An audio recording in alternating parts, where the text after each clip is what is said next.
Calvin wakes up while it's still dark outside. His small room behind the kitchen is quiet. He lies in his crib and stares at the ceiling. He's not crying, he's just listening. He can hear water running behind the wall. Then he hears quiet footsteps.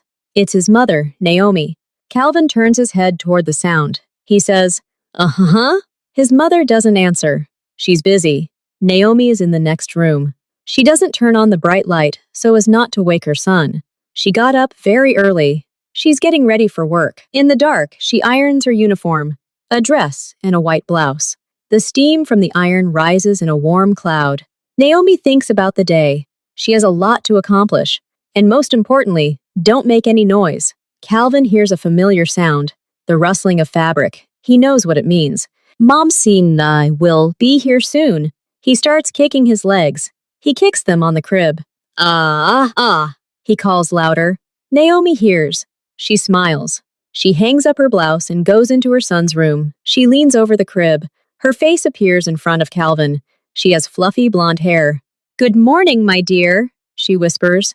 Calvin immediately calms down. He smiles at his mother. He reaches out to her. Naomi takes him. She holds her son close. She smells him. It's a sweet baby scent. She stands like that for a minute. This is their quiet moment before the workday. An hour passes. The room is already light. Calvin has been fed. He is dressed in a clean blue jumpsuit. Naomi is packing her bag. Diapers, wipes, a change of clothes, a stuffed yellow giraffe. She puts everything away quickly and precisely. She's ready too. Her hair is done up. Her face is calm. But when she looks at her son, there's sadness in her eyes. "Come on," Naomi says, lifting Calvin up. They leave their room. The hallway in the house is large and empty. Their footsteps are muffled by the carpet. Naomi carries her son to the back door. There is the door to Mrs. Elsie's room. Mrs. Elsie is an elderly neighbor. She looks after Calvin while Naomi works. Her door is always ajar. Naomi comes in. The small living room smells of tea and cookies. It also smells of medicine. Mrs. Elsie is sitting in a chair. She's waiting. "Good morning," says the old woman. "Good morning, baby." "Good morning," Naomi replies. "Thank you." She spreads a blanket on the floor. It has stars painted on it. She puts the toy down. Then she lowers Calvin onto the blanket.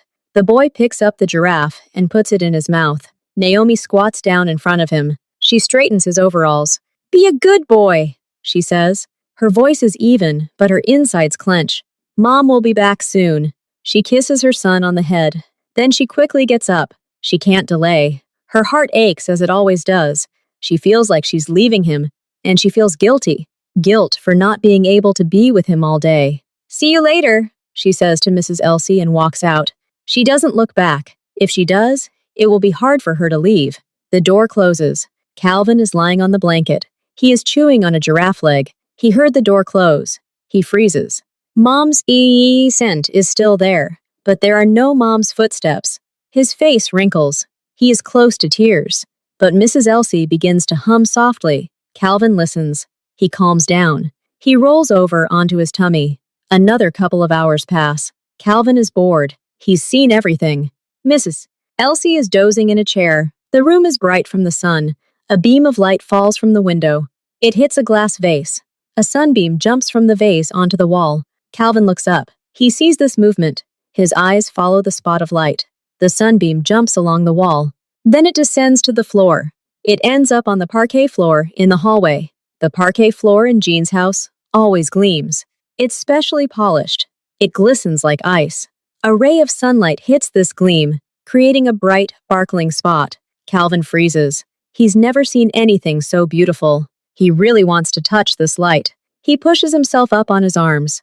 He can already crawl a little, but forward is difficult. He mostly crawls backward. But this light, it's right there, nearby, 2 steps away, in the doorway. The door to the corridor is open. Calvin drops to his elbows. He pushes off with his foot. His body shifts sideways. He frowns. He tries again. This time it works a little better. He crawls to the edge of the blanket.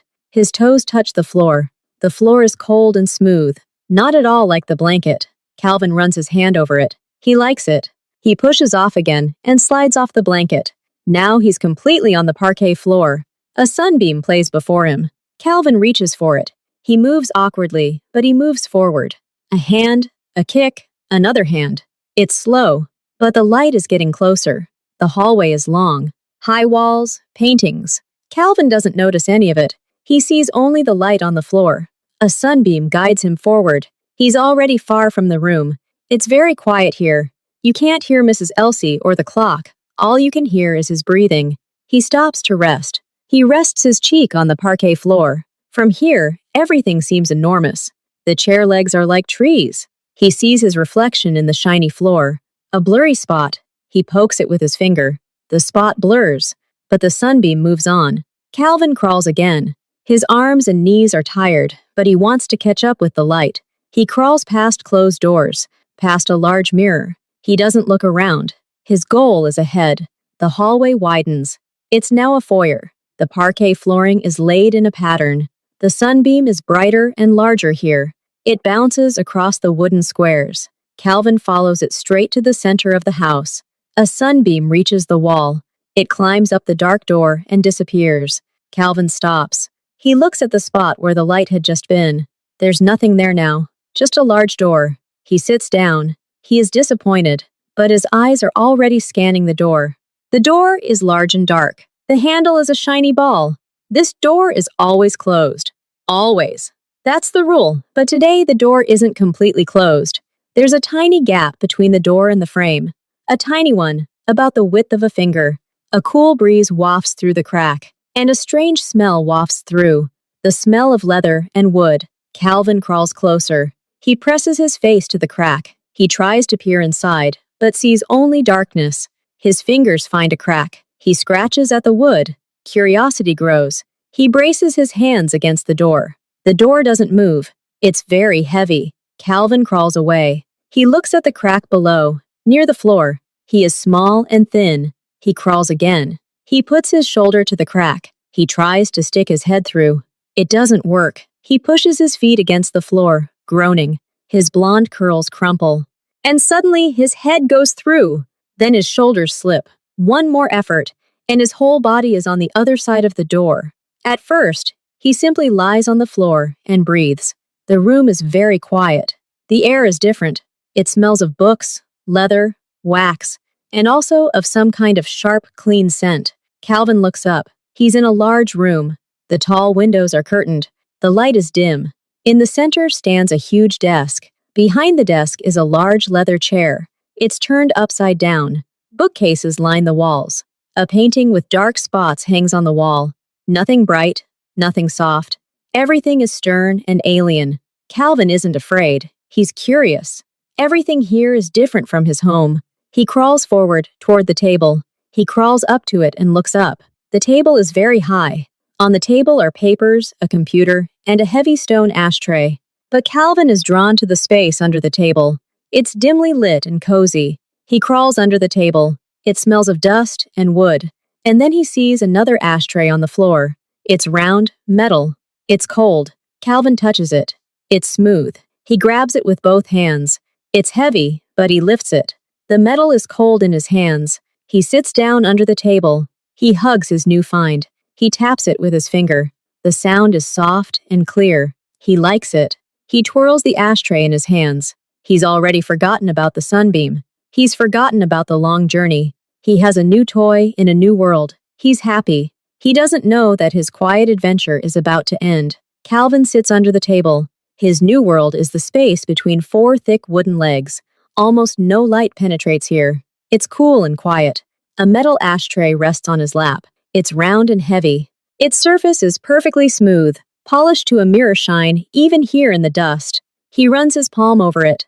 The coolness tickles his skin pleasantly. He turns the ashtray over. The bottom is also smooth. He tries to grab it with one hand, but he can't hold on. It slips and falls onto his foot. It doesn't hurt, but it's noticeable. Calvin frowns. He picks it up again, this time with both hands, gripping it tightly. He holds it up to his face. His reflection in the concave surface distorts into a funny face. Enormous eyes, a stretched mouth. Calvin blinks in surprise. He wiggles his eyebrows. The face on the metal moves too. He sticks out his tongue, and a tongue appears in the reflection. It's funny. He mutters something quietly under his breath. talking to his distorted double. He taps the ashtray on the floor. A dull, soft thud. He likes the sound. He taps harder. Now the sound is louder, with a metallic echo. The ashtray is the best toy he's ever had. It doesn't squeak or rattle its beads. It's serious, heavy, and real, like everything in this room. And it's his now. He presses it to his chest, hugging the cold metal. He feels like a pioneer in a cave beneath a huge wooden mountain. He wants to see what happens if he throws it. He already knows how to throw his soft dice. But this thing is different. Calvin rocks back and forth. He swings the ashtray, holding it with both hands. He doesn't aim, he just lets it fall. The ashtray falls on its edge, not flat. The sound reverberates through the quiet room like a gunshot. It's not just a thud. It's a loud, sharp, clanking impact of metal against hard wood. The sound hangs in the air for a long time, trembling, and then fades. The ashtray roars across the perfectly smooth parquet floor, describing a wide arc, and comes to a stop in the middle of the room, far from the table. Calvin flinches in surprise. He wasn't expecting such thunder. He freezes, listening to the echo. His heart beats faster. He doesn't cry, but his eyes grow wide. He looks at the ashtray, now lying in the beam of light. It's not his anymore. It's escaped, and announced itself loudly to the whole world. The silence that follows this roar seems even denser and more tense. The air seems frozen in anticipation. Calvin sits motionless under the table. He instinctively senses that something is about to happen. He's made too much noise. A minute passes, maybe two. Then, from outside, in the hallway, quick, firm footsteps are heard. They're not running. They're walking determinedly and quickly. The steps approach the office door. The handle turns. The door opens not abruptly, but smoothly, yet decisively. Gene is standing at the threshold. He's wearing dark pants and a simple black t-shirt. He must have been somewhere else in the house. His square, masculine face is tense. His brows are drawn together. His gaze, sharp as a blade, instantly scans the room. He's searching for the source of the noise. His eyes glide over the table, the chair, the books on the shelves. Nothing has moved. Then his gaze falls on the metal ashtray lying in the center of the room, far from its rightful place. He stares at it for a few seconds. His face doesn't change. Then his eyes slowly, inexorably, move along an imaginary trajectory from the ashtray to the desk, to the place from which it could have rolled. He looks under the table. At first, Jin sees only the darkness beneath the tabletop. Then his eyes adjust to the dim light, and he notices them. Two large round spots, reflecting the faint light from the room. Those are eyes. Then he makes out the oval of a face, a small dark-skinned face, and those huge brown eyes, staring straight at him, unblinking. There's no fear in them, no panic, not even much surprise. There's only pure, unadulterated curiosity. The child studies it the same way he studied the ashtray a moment ago. Jin freezes. He doesn't move. He just stares at those eyes staring at him from beneath his own desk. His mind races. A thief? Impossible. Someone's child? How did he get here? His people were supposed to prevent this. The familiar wave of anger surges through him, at the disruption of order, at the invasion of his privacy. But he doesn't move, because those eyes, they don't look like a threat. They look like an apparition. Jin slowly, very slowly, closes the door behind him. The click of the lock sounds incredibly loud. Now they are alone in the room, he and the intruder. He doesn't call security. He doesn't shout. He takes one step forward, then another. He moves closer to the table. He stops a few steps away. Then, maintaining eye contact with those large eyes, he slowly squats down. His movements are fluid, almost unnatural for his large, usually ramrod-like frame. He lowers himself to be level with the child. Now he can see him completely. A little boy, dressed in blue overalls, socks on his feet, light, fluffy curls, like a halo around his head. The boy sits with his legs tucked under him, holding his knees in his hands. He simply stares. Jin looks back. He studies her features, chubby cheeks, a serious look, a trace of drool on her chin. And then Calvin makes a move. His mouth, which had been pursed in concentration, begins to stretch. The corners of his lips begin to curl upward. It's slow but sure, and a wide-open, toothless smile blossoms across the boy's face. It reaches all the way to his eyes, which narrow with joy. Jin sees that smile. He didn't expect it. Not anger, not tears, but a smile. Something happens to his own face. The muscles in his cheeks, accustomed to being rigid and uncontrollable, suddenly relax slightly. The corner of his stern, always pursed mouth twitches of its own accord. It's almost imperceptible, just a small spasm. But it's an attempt to respond. In his entire adult life, his face had never moved like that in response to someone's smile. He didn't plan it. It just happened. He doesn't smile back. No. But the tension in his jaw loosens. The sternness in his gaze melts, giving way to pure bewilderment. Who is this child? And why is he here? Under his desk, smiling at him like he's an old friend, Calvin, having received at least some reaction. And for him, a twitching cheek is a whole dialogue, gurgles happily. He makes a sound, boo-boo-ah, and slaps his hand on his knee. Jin stares at him silently for another moment. Then his gaze falls on the abandoned ashtray. Then back to the child. The thought process is visible on his face. Child to ashtray to noise. He understands. He slowly extends his hand. Not to the child right away. He places his large, well-knuckled hand on the floor, palm up between them, like a bridge, like a proposal.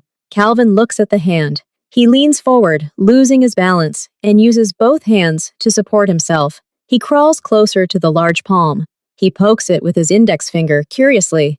Then he grabs Jean's thumb and pulls it toward his mouth. Jean doesn't pull his hand away. He allows it. Then, very carefully, he moves his other hand under the baby. His movements are precise but hesitant. He's clearly never done this before. He places one hand under Calvin's bottom, the other under his back, and slowly, smoothly, he lifts him off the floor. Calvin lifts himself off the floor. He pauses for a moment, surprised by the new sensation of height. Then he sees the room from a new perspective. From above, his eyes widen. He forgets about Jean's finger in his mouth. Jin holds him at arm's length, slightly in front of him, like an incredibly fragile and precious object. He's surprised by how little he weighs. The child feels almost weightless, a warm bundle of life in his large, heavy-handed hands. He's so soft. His body arches defenselessly. Jean gently pulls him closer, supporting his head, and sits him down on his bent knee, still squatting. Now they're almost level, face to face. At this very moment, Naomi is polishing silver in the pantry. She hears a distant, muffled, yet unmistakably loud sound. A metallic thud. It's unmistakable. It's coming from the main wing of the house. Her heart sinks. That sound is coming from the study, or from the hallway next to it. She knows every sound in this house. This one is alien and unsettling. She throws down the rag. Her face turns ashen. A single thought, wild and incredible, pierces her mind. Calvin! No, it's impossible. He's with Mrs. Elsie. He's safe. But this thought has already taken root in horror. She practically runs down the hallway. Her feet, in soft slippers, carry her forward silently. She rounds the corner and sees the door to Mrs. Elsie's room. It's open. Naomi peers inside. Mrs. Elsie is asleep in a chair. A blanket with stars is spread out on the floor. A yellow giraffe is lying on it. The room is empty. Calvin is gone. An icy wave of fear overwhelms Naomi. She can't breathe. She rushes back out into the hallway and looks toward the office. The door is closed, but from behind the door, not a sound comes. This silence is more terrible than any scream. Naomi thinks about Jean, about his cold, impenetrable face, about his rules, about his anger, which she never saw, but always felt like a thunderous tension in the air. Her child, her little, defenseless Calvin, broke the most important rule. He is in the master's office. She rushes to the door. Her hand trembles as she reaches for the handle. She doesn't dare enter without knocking, but she can't knock. She needs to know what's there. She presses her ear to the dark wood. Nothing. She takes a step back, a deep breath, then she opens the door. She opens it abruptly, because she can't wait any longer, and she freezes on the threshold, her hand still on the doorknob. The sight that meets her eyes is so incredible that she can't process it. Jean squats on the floor in the middle of the office. Calvin, her son, sits in his large, strong arms, on his knee. He's babbling and reaching for Jean's face, trying to grab his nose. Jin doesn't pull away. He simply sits motionless, holding the child, looking at him with an expression of profound, bewilderment on his always stern face. Naomi stands in the doorway, unable to believe her eyes. She expected everything: a scream, a cold order to resign, a child throwing a tantrum, but not this. Her boss, Gene, is sitting on the floor in his perfect office.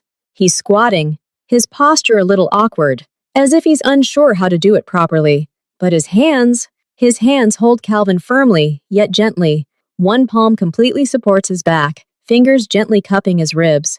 The other hand supports him from below. Calvin sits on his bent leg, as if on a throne, babbling animatedly. Jin doesn't rock him. He doesn't smile. His face is a mask of extreme concentration. He looks at the baby, as if he's trying to solve a complex puzzle, or defuse a bomb.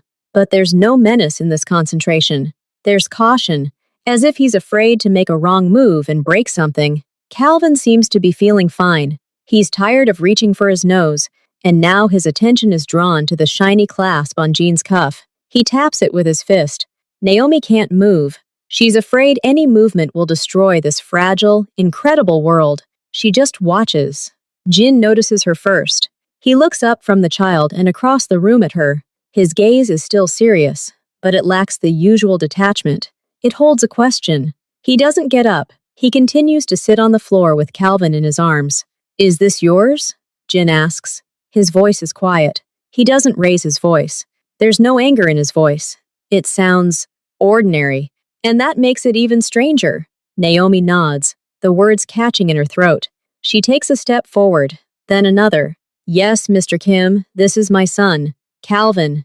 I'm sorry. I don't know how he got here." Jean looks at the boy again. Calvin, hearing his mother's familiar voice, turns his head and sees her. His face lights up with a new, even stronger smile. He reaches out to her. "Calvin," Jean repeats. He says the name slowly, tasting it. "How old is he?" 8 months, Naomi answers quickly. She expects questions to follow.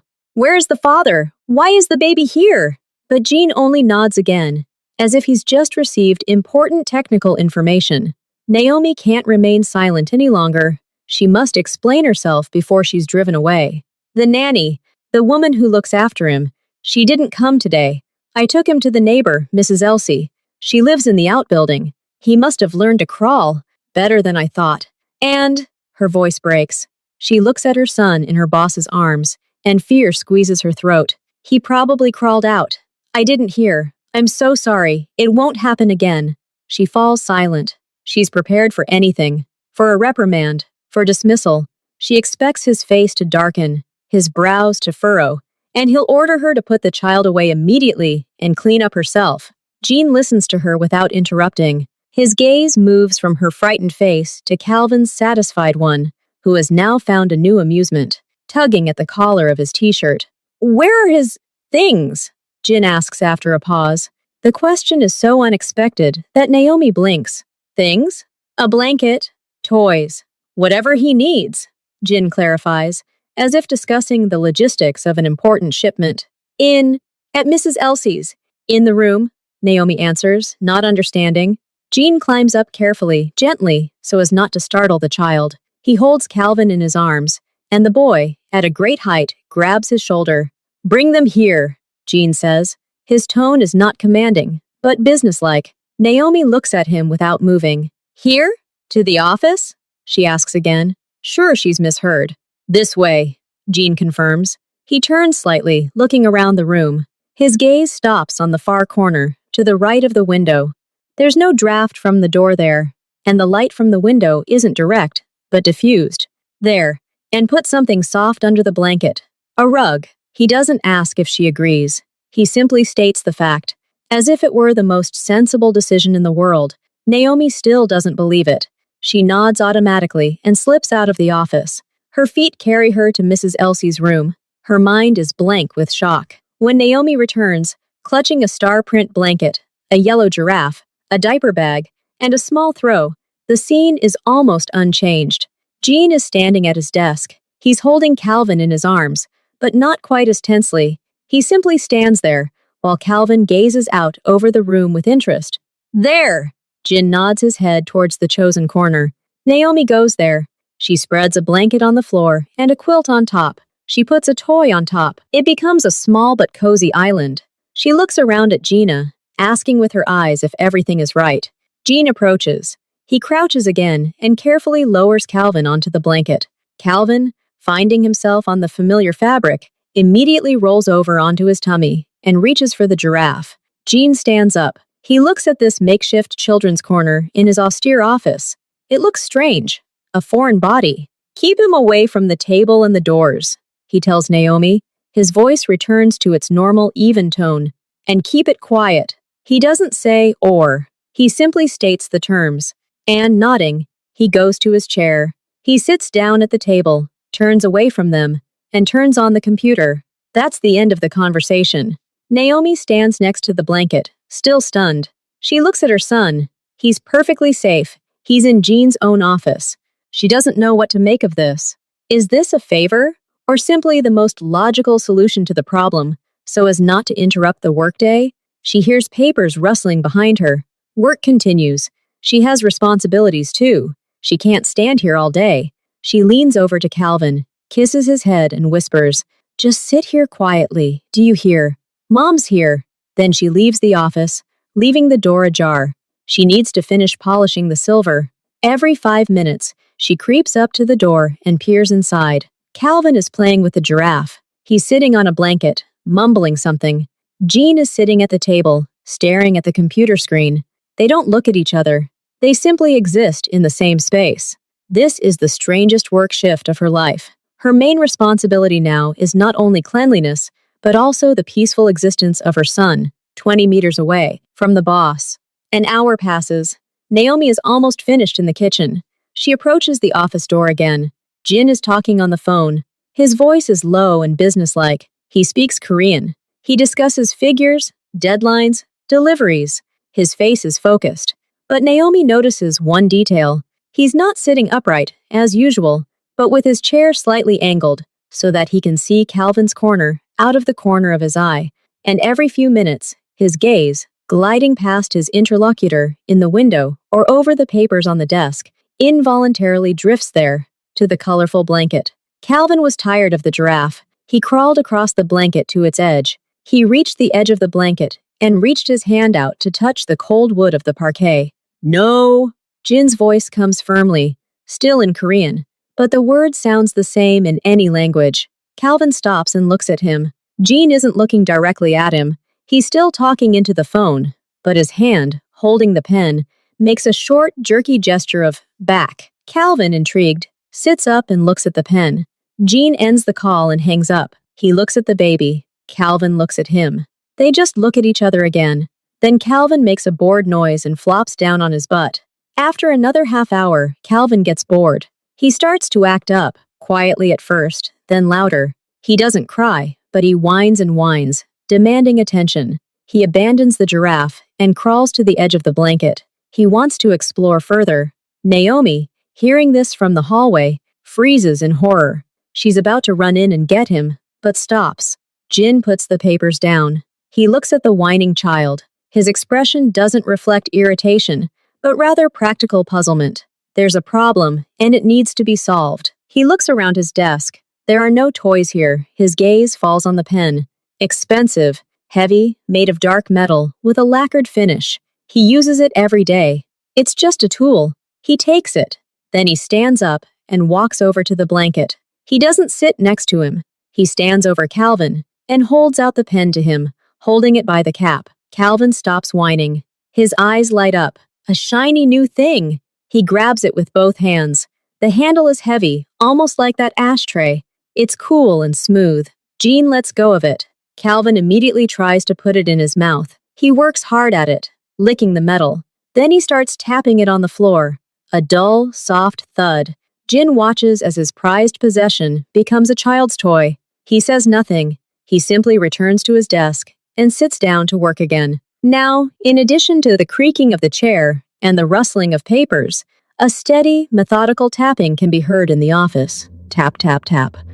The knocking gradually becomes less frequent. Calvin's strength is waning. The morning full of adventures is taking its toll. He sits, bent over the pen, which now rests on his lap. His eyelids are growing heavy. He nods off several times. Then he slowly falls onto his side, right onto the soft blanket. He lies there, clutching Jin's shiny hand to his chest. His breathing becomes deep and even. He is asleep. The silence in the office is absolute again. But now it's different. It's filled with that quiet, serene breathing. Jin looks up from the report. He sees the sleeping child. He stares at him for a long moment. Then his gaze falls on his hand, which Calvin clutches tightly in his fist. That same subtle movement appears on Jin's lips again, almost a smile, but not quite, more like a look of surprise. He quietly gets up and approaches the door. Naomi immediately appears in the doorway, her eyes full of worry. "He's sleeping," Jin says quietly, stepping back so she can look. Naomi sees her sleeping son, hugging someone else's treasured possession. Her heart skips a beat, filled with both tenderness and fear. "I'll take her," she whispers, taking a step inside. "Don't touch him." Jin stops her just as quietly. "Let him sleep." He returns to his desk, leaving her standing in the doorway. He sits down and looks out the window, not at the sleeping child, but his shoulders are no longer so tense. And in the room where order and cold determination had always reigned, there is now something new, something warm, defenseless, and sleeping peacefully on the floor in the rays of the afternoon sun. Calvin sleeps for almost an hour. During this time, Naomi manages to finish all her urgent tasks. She stands in the hallway, listening to the silence coming from the office. She hesitates to enter. Finally, she hears a faint groan. Calvin wakes up. She goes in to change him. Jin is talking on the phone, his voice quiet but firm. Naomi does everything quickly and carefully, trying not to make any noise. She places the refreshed, contented Calvin back on the blanket and gives him his giraffe. She gets ready to leave. "Naomi!" She turns around. Jin has hung up. He looks at her. His face doesn't express anything special. "His father?" he asks. The question is quiet, without pressure. Just a question. Naomi freezes. She didn't expect this. She looks at the floor. Her throat tightens. "He's not here," she finally says. Her voice is hollow. She adds nothing more. She explains nothing. She makes no excuses. It's just a fact. She waits for more, perhaps condemnation, or conversely, pity. None of this follows. Jin stares at her for a few seconds. Then his gaze shifts to Calvin, who's busily trying to stuff 2 legs into the giraffe's mouth at once. He sees the boy's blonde curls, his dark skin, his concentrated face. He sees Naomi, alone, working from dawn to dusk in his house. He puts these facts together. The picture is simple and clear. He doesn't ask anything else. He doesn't nod. He doesn't say, "I understand." He simply looks back down at his papers. But there was no contempt or curiosity in his gaze as he looked at her. There was something else, something like a guarded respect for the difficult situation she was dealing with alone, silently. For Jin, actions speak louder than words. She's here. She's working.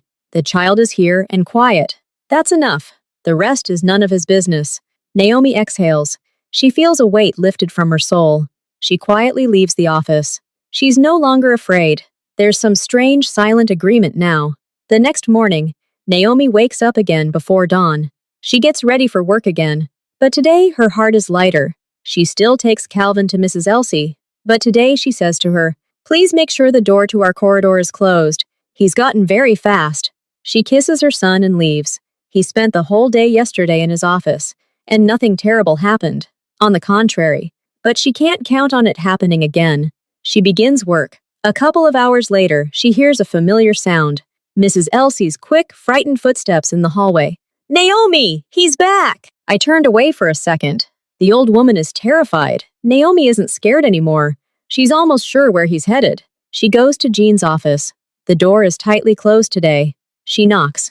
Quietly. "Come in." She opens the door. Jean is already at his desk. He looks at her over the monitor. "He crawled away again," Naomi says quietly, feeling stupid. Jin looks at her. Then his gaze moves to the empty corner where the blanket lay yesterday. The blanket and throw are still there, neatly folded after yesterday's cleaning. He nods slowly towards the corner. Just one nod. Not a word. Naomi understands. She goes and spreads out a blanket and a quilt. Then she goes out and returns a minute later with Calvin in her arms. The boy is already smiling, seeing the familiar room. She lays him down on the blanket. He immediately crawls to the place where he found the ashtray yesterday. But it's not there. The floor under the table is spotless.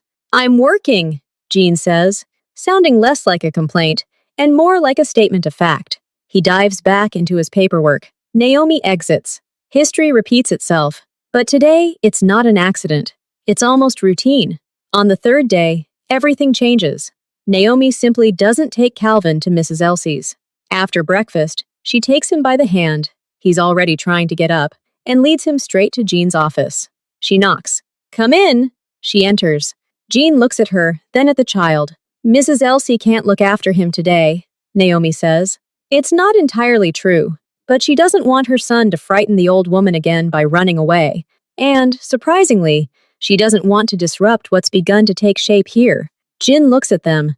Then he simply nods toward the corner again. This is no longer permission. This is expectation. Naomi spreads out the blanket. She sits Calvin down and places his toys in front of him. She's no longer in such a hurry to leave. She stands for a moment, watching as her son immediately begins exploring the edge of the blanket. Jin isn't looking at them. He's drinking coffee and reading something on his tablet. He's not sitting upright, though, but slightly turned away. There's no tension in his posture. He's simply waiting for his little guest to get comfortable and begin his day. It becomes a ritual, a morning one. Naomi brings Calvin in. Jean nods. Calvin takes his corner. The office becomes a place where 3 people live and work at once, not just one. The week passes quietly. Calvin has settled in. His corner has acquired another toy, a soft cube that Naomi brought from home. He's crawling well and even tries to stand up, holding onto the wall. One morning, Jean looks up from his work. He looks at the child. Calvin is sitting and concentrating on trying to put a large plastic pyramid ring on his head like a hat. He can't do it. The ring slips off. Jean watches. His expression is involuntary. He doesn't smile, but his eyes follow the action. He sees Calvin frown after his 5th failed attempt. The boy looks at the ring with such a serious, insulted expression, as if the ring itself had deceived him.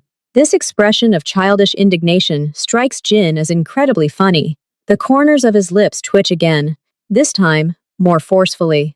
Almost a smile. Calvin looks up and sees this strange expression on the big man's face. A furrowed brow, raised eyebrows, twisted lips. For Calvin, it's a new comical grimace. And he laughs. Not a gurgle, not a chuckle, but a real, pure, ringing laugh. Ha ha ha! The sound fills the quiet room, like the ringing of little bells. Jean freezes. The sound takes him by surprise. He's heard Calvin babbling, whining, even screaming in outrage. But the laughter is directed at him. The child is laughing at him. And surprisingly, Jin doesn't feel annoyed. He feels something else. Mild embarrassment, mixed with surprise. His awkward, almost casual smile had provoked such a strong reaction. He looks at Calvin, who is laughing, and to somehow respond, he tries to repeat the grimace again. His forehead wrinkles even more. Calvin laughs even harder, falling on his back, laughing and kicking his legs in the air. Jin turns back to his desk, as if he's embarrassed, but his shoulders tremble slightly, not from laughter, but from some inner, unfamiliar feeling. He picks up his pen, but doesn't write. He simply holds it, listening as the children's laughter fades behind him, turning to contented murmurs. The next day, something strange happens. Jean has a meeting. One of his assistants, a young man in a formal suit, enters the office. He's carrying not a folder of documents, but a large cardboard box. He places it carefully on the floor next to his desk. "That's all you asked for," the assistant says. He casts a quick, puzzled glance at the children's corner, where Calvin is fiddling with blocks. He doesn't ask any questions. "Okay, you're free," says Jean. The assistant leaves. Jeannie waits for the door to close. Then he gets up and goes to the box. He opens it. There's no paper inside. There are toys, but not ordinary ones. These are educational toys made of natural wood, a shape sorter with different shapes, a wooden car on a string, a set of large multicolored cups that can be nested. Everything is high quality, expensive, without any small parts. Jean takes out the sorter. He looks at it as if it were some strange mechanism. Then he carries it to the children's corner. Calvin immediately drops his old toys. His eyes light up at the sight of a new, bright object. Gene places the sorter in front of him. He squats down next to it, something he's never done before. He picks up one of the figures, a yellow star, and demonstrates how it fits into the corresponding slot. He does this silently, only by action. Calvin watches, mesmerized. Then he grabs another piece, a triangle, and tries to fit it into the star hole. It doesn't work. He tries harder. Gene doesn't help. He just watches. Then he takes the triangle from Calvin's hands and slowly, demonstratively, inserts it into the correct place. Calvin watches, eyes wide. Then he claps his hands in delight. Jin gets up and returns to his desk. He's no longer suitable. But he bought these toys, secretly, through his assistant, for his maid's child. Because the old giraffe and the cube are apparently no longer suitable. A few more days pass. Naomi no longer worries in the mornings. She feeds Calvin, dresses him, and leads him into the office. Now she doesn't even knock. She simply walks in first, says hello, and Jean, without looking up from the screen, throws back a quick "good morning," seemingly addressed to both of them. She spreads out the blanket. Calvin is already fidgeting impatiently on her arm. He recognizes this place. He likes it here. One such morning, Naomi is just about to put him down when Calvin suddenly reaches forward. Not toward the toys. He reaches out toward Jean, toward the big man at the big table. He babbles, clearly wanting to be there, not on the floor. Naomi freezes. She doesn't know what to do. Jean looks up. He sees small hands outstretched toward him. He stares at them for a second, then slowly pushes his chair back and stands. He approaches. He doesn't pick Calvin up, but he extends his index finger toward him. Calvin immediately grabs the finger with both hands and pulls it to his mouth to try it.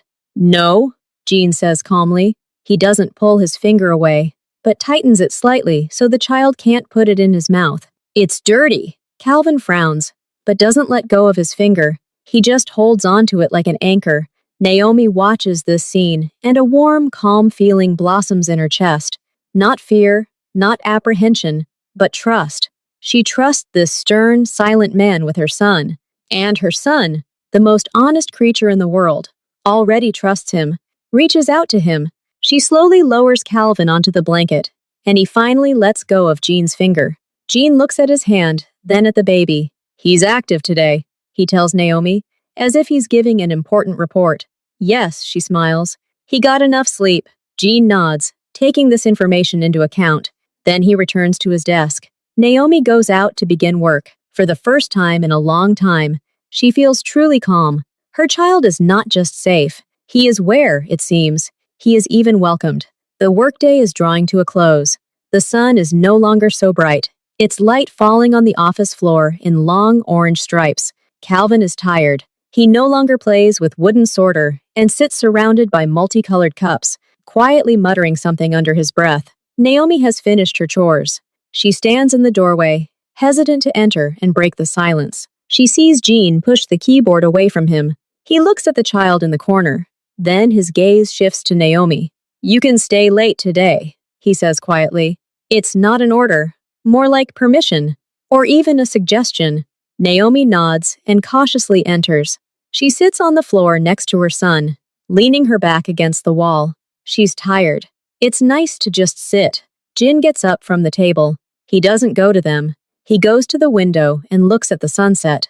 Then, looking out the window, not at them, he begins to speak. His voice is low and even.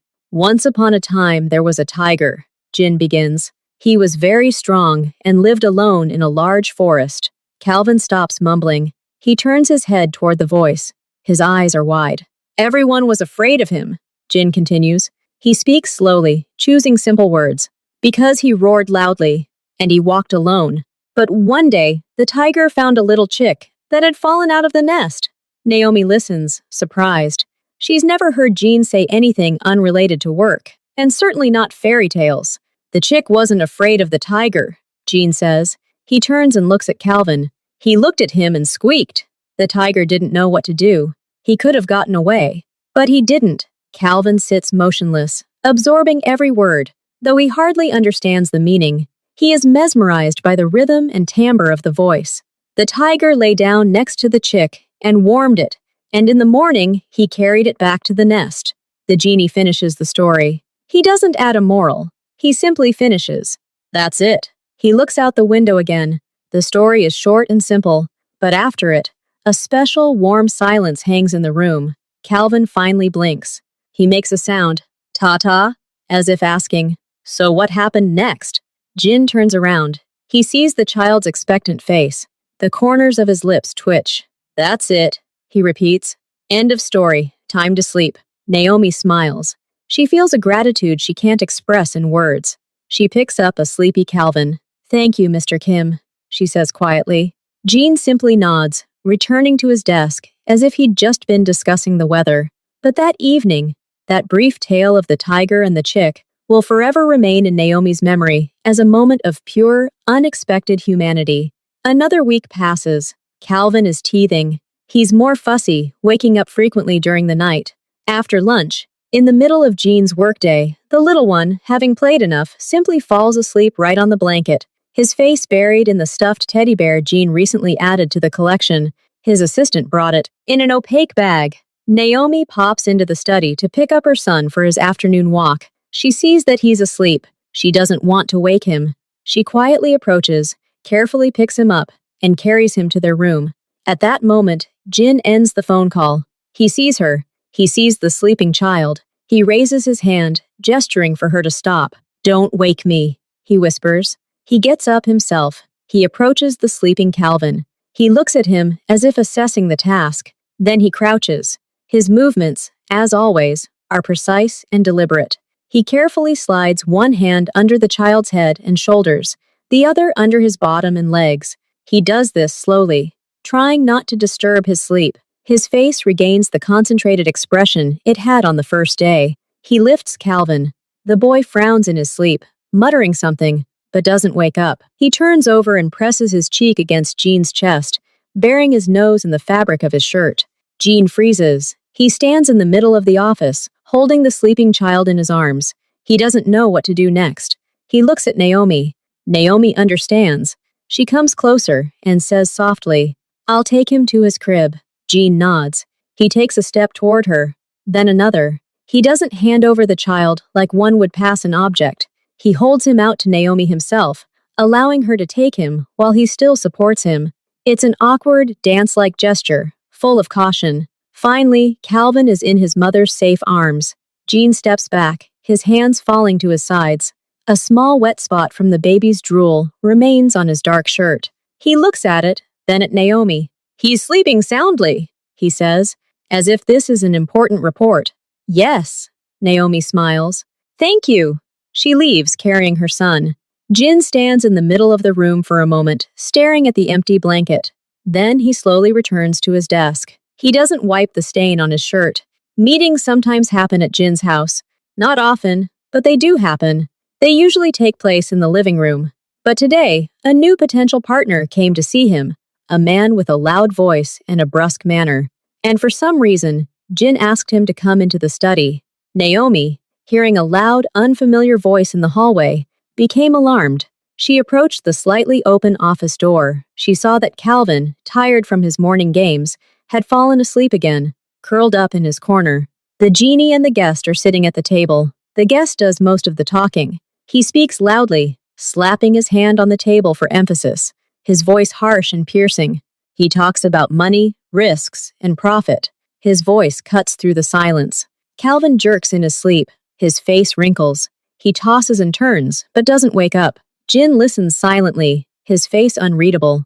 Then, just as the guest raises his voice to make yet another important point, Jin makes a move. He doesn't say quieter. He simply raises his hand, a sharp, demanding gesture that halts the conversation. The guest falls silent, surprised. Jin doesn't look at him. He looks into the corner of the room. He points his finger there. Then he brings his index finger to his lips. The classic hush gesture. His eyes stare steadily at his guest. The guest turns around. He notices the children's corner for the first time. He sees a sleeping child. His haughty face expresses first bewilderment, then annoyance.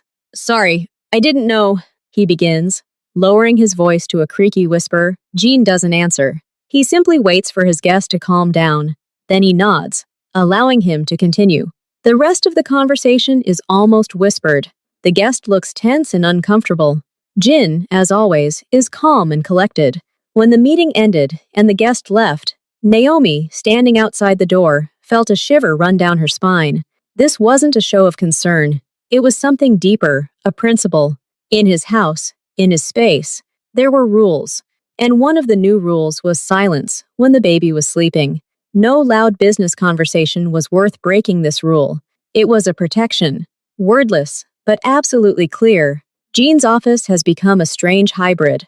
On the one hand, it's still the same command center. Important calls are taken here, contracts are filed here, and the atmosphere of serious decisions permeates the air. The desk is still perfectly tidy, and the filing cabinets are lined with files.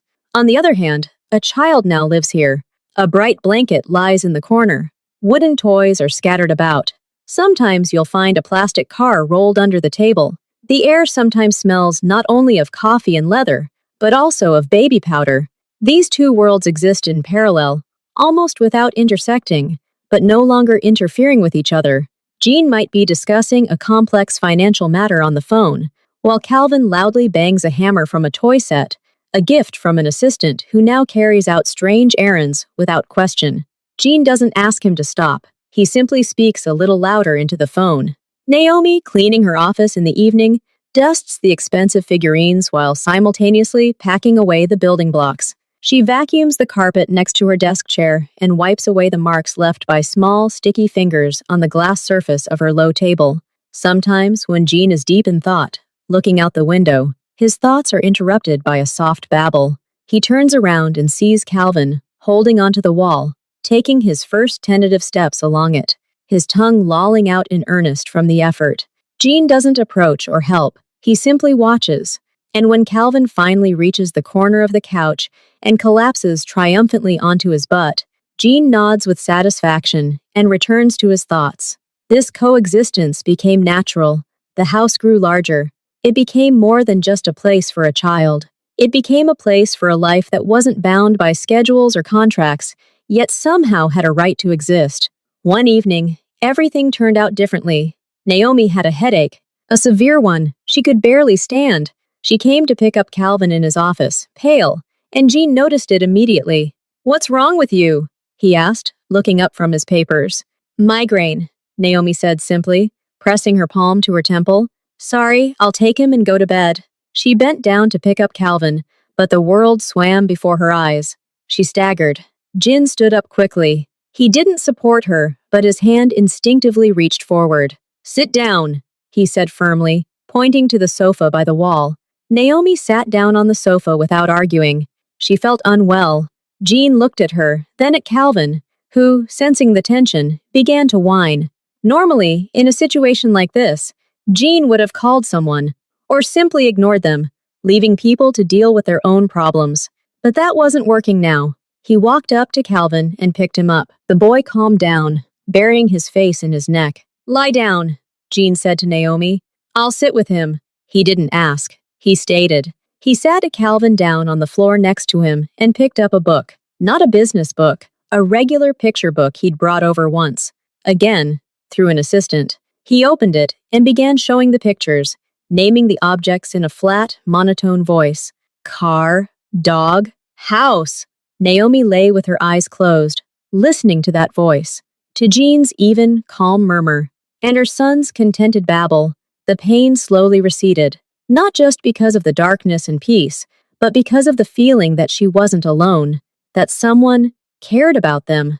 An hour later, she felt much better. She opened her eyes.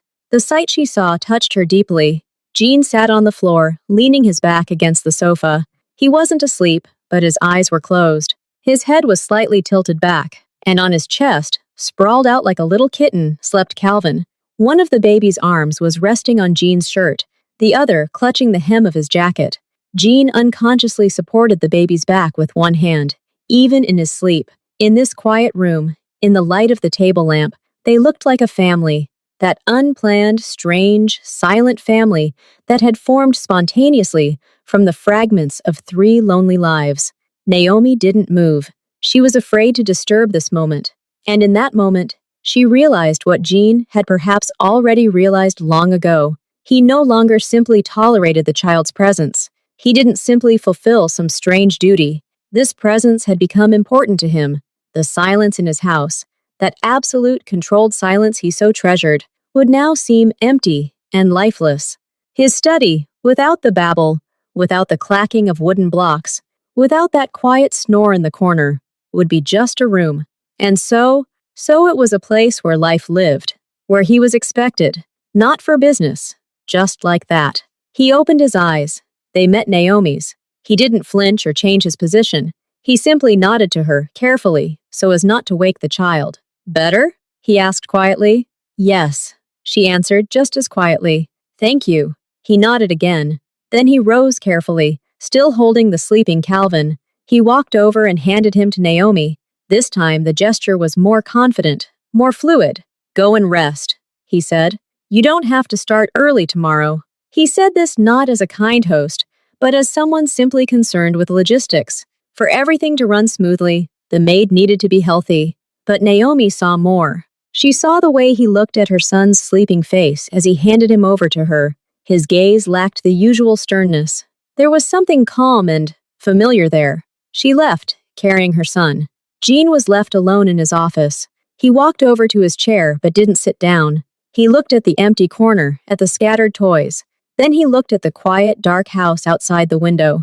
This silence had once been his ally. Now it seemed a little alien. He'd grown accustomed to a different background sound, to a different daily rhythm. He turned and walked out of the office, leaving the door open. For the first time, in a house where all doors were always closed, this one now remained open, as an invitation, as a sign that this room was no longer just his fortress. It had become a shared space, a place where his heart, without planning it, had found a new, very noisy and warm haven. Naomi goes to her room, carrying the sleeping Calvin. The headache has subsided, but her heart is full. Tonight has changed everything. She understands this as she lies in the darkness, listening to her son's even breathing. Jean didn't just help. He took on responsibility, if only for an hour. He became part of their little world. The next morning, she wakes up slightly embarrassed. It's embarrassing that her boss saw her like this. She feeds Calvin, dresses him, and slowly walks to the office. The door is ajar. She peers inside. Jin is already at the table. His face has the usual work-related focus. He's looking at the screen. There's a blanket in the corner. Next to it stands a new box. A large, flat one. Naomi enters. "Good morning, Mr. Kim," she says quietly. He looks up and nods. "Good morning." His gaze shifts to Calvin. "How are you feeling?" The question is businesslike, but she hears a hint of yesterday in it. "Okay, thank you." The headache has cleared up. He nods again, satisfied with the answer. "This is for him." Jin points his chin at the box in the corner. "Open it." Naomi comes over. She opens the box. Inside is a playmat. It's soft, with arches on which various toys hang, a mirror, rattles, teethers. It's the perfect place for a baby, who's already rolling over and will soon start crawling. It's a thoughtful, expensive item. She looks at Jean. He avoids her gaze, staring at the monitor again. "So he doesn't crawl around where he shouldn't," he explains dryly. "And so it's more comfortable." Naomi understands. This isn't just a gift. It's equipment for safety and efficiency, so that his new little charge doesn't distract him from his work even more. At least, that's how he explains it to himself. "Thank you," she says, her voice trembling with genuine gratitude. "That's very practical." He grunts in response, which seems to mean, of course. Naomi lays out the mat. Calvin, seeing the bright colors and hanging toys, lets out a delighted squeal and immediately reaches for the mirror. He's happy. The workday begins as usual, but there are changes. Calvin now has his own official workspace. It's better equipped than most adults. Jean starts taking calls, but today he does it differently. Before, he'd just talk, ignoring the babble in the corner. Now, before answering, he sometimes pauses briefly, especially if Calvin is babbling loudly. He doesn't tell him to shut up. He simply waits for him to calm down before speaking. It's almost imperceptible. But Naomi, cleaning the hallway, hears it. He adapts his work rhythm to the child's. In the middle of the day, an assistant arrives with documents. He's already accustomed to the sight of the children's corner. He places the folder on the table and is about to leave. Jin stops him. Order lunch. For 3. My usual, and something, baby food. Puree, fruit, and juice, Jean says, not looking at him, looking through the papers. The assistant pauses for a second. For 3, that includes the maid and the child. It's not a request. It's an order. But the content of the order is unprecedented. Yes, sir, the assistant quickly answers and leaves, trying not to look into the corner. Naomi hears this from the hallway. She doesn't know how to react. She can't refuse. It would be impolite and strange. But agreeing? It's too personal. An hour later, lunch arrives. On beautiful trays, one with Korean food for Jin, another with soup and salad for Naomi, and a small plate of baby food and a cup of juice. Jean gets up from the table. Sit down, he says to Naomi, pointing to the sofa. Dinner. He walks up to Calvin himself. He takes the bowl of puree and sits down on the floor next to the rug. He looks at the spoon, then at the baby. He's clearly never done this before. Give it to him, he tells Naomi, but there's no irritation in his tone. There's practical interest. Naomi sits down next to him. She picks up a spoon. Like this, she says, demonstrating. Calvin opens his mouth like a baby bird. Jean watches. He doesn't help. He simply observes the process. Then, as Naomi bends down to wipe the puree from her son's chin, Jean slowly reaches out and takes the spoon. He scoops up some of the puree. His movements are precise but hesitant. He brings the spoon to Calvin's mouth. Calvin looks at him, then at the spoon, and opens his mouth. Jean carefully spoons the puree into his mouth. It works. The corners of his lips twitch again in a near smile. The 3 of them finish lunch together, silently. But it's not an awkward silence. It's a calm, shared meal. Jean eats her lunch at the table, Naomi on the couch, and Calvin finishes his mashed potatoes on the floor, watched by both of them. After lunch, Jean returns to work. But now he's sometimes distracted, not just by looking at something, but by something else. Calvin, trying to reach a toy on a ledge, rolls onto his side and can't get back up. He starts grunting. Jin stands up, walks over, and with one precise movement, flips him back onto his back. Then he returns to the table, still musing. A week passes. The office takes on a new, strange life. Naomi notices that Jean has started leaving things on his desk that might interest Calvin. Harmless ones. A heavy glass paperweight in the shape of a ball. A beautiful but sturdy wooden ruler. He places them on the edge, as if by accident. But when Calvin, who has now learned to crawl quite quickly, crawls up to the desk and looks at the ball with interest, Jean doesn't remove it. He picks it up and carefully rolls it across the floor toward the child. Calvin chases after it with delight. One evening, Naomi stays late to iron the curtains in the study. Calvin is already asleep in his crib in their room. Jean is working late. Suddenly, he pushes back his chair and says, looking out the window, his birthday is coming soon. Naomi freezes with the iron in her hand. Yes, in 3 weeks. How many years? Asks Jean. He is still looking out the window. A year. Jean nods. He says nothing, but a few days later, the assistant brings into the office not a box, but an envelope. Jean puts it on the table and looks at it. That evening, when Naomi comes to pick up Calvin's toys to put them away in a corner, Jean stops her. Wait! He takes the envelope and hands it to her. For his birthday. To buy him what he needs.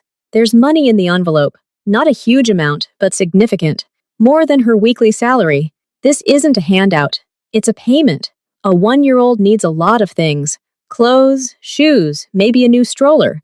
Naomi can't accept this. She tries to hand the envelope back. Mr. Kim, I can't. It's not for you, he interrupts, his voice growing firmer. It's for him. You're his mother. You decide what he needs.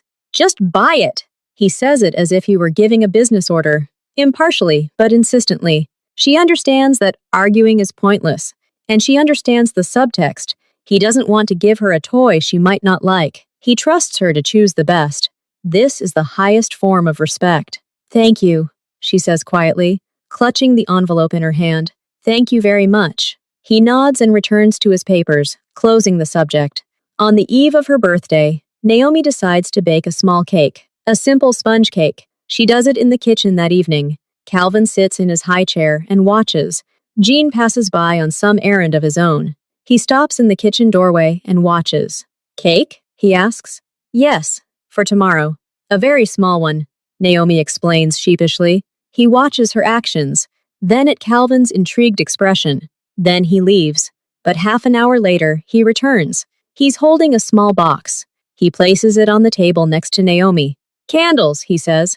You need to blow out the candles. That's how it's supposed to be. There are #1 candles in the box, and regular thin-colored candles. Naomi looks at them, then at him. She doesn't know what to say. He's taken everything into account, even tradition. You'll join us tomorrow? For a little while? She asks timidly. To help blow out the candles. Jin looks at her, then at the box. His face is expressionless. We'll see about work, he says neutrally and leaves. But the next morning, when Naomi brings Calvin into his office, she sees a small cake on a plate on his desk. Next to some paperwork, a box of candles lies nearby. Jean is sitting at the desk, as if waiting. She smiles. She comes over and places Calvin on the table, carefully, away from the edge. She inserts a candle into the cake and lights it. Happy birthday, she says quietly to her son. Calvin looks at the light, mesmerized. Jean stands up. He walks over to the table. He looks at the candle, then at the baby. You need to blow it out, he says to Calvin. Like this. He pretends to blow. Calvin looks at him, then at the candle. He drools, but doesn't blow. Jean looks at Naomi. Then he leans over the candle and quietly, with a single movement of his lips, blows it out. Smoke rises into the air. Calvin claps his hands, even though he doesn't understand what happened. Jean takes a knife, wooden, safety from the kitchen, and cuts a small piece of cake. He places it on a napkin and slides it toward Naomi, for Calvin. Then he cuts another, slightly larger one, and places it next to him, for himself presumably. He doesn't eat it. He simply watches as Naomi tries to feed a crumb to her son, and as he winces at the new taste. The ceremony lasts 5 minutes. Then Jean sits back in his chair, pushes the cake aside, and gets down to work. The birthday is over. The workday continues. But for Naomi, those 5 minutes were an eternity of happiness. Her son celebrated his first birthday, and he didn't do it just anywhere. In the office of the man who became more than just their boss, who became a part of their lives. A silent, strange, but real part. She carries Calvin and the cake away. The office becomes quiet again. Jean sits alone. He stares at the napkin with the half-eaten piece of cake on the edge of the table. He picks it up and slowly eats the piece. Then he wipes his fingers, throws the napkin away, and opens the folder with the contract. Everything is as usual. Only now this silence has a sweet aftertaste. And he realizes he likes this aftertaste much more than the emptiness that was before. He is no longer simply the master of this house. He has become something more. And he doesn't seem to mind this new, unplanned status.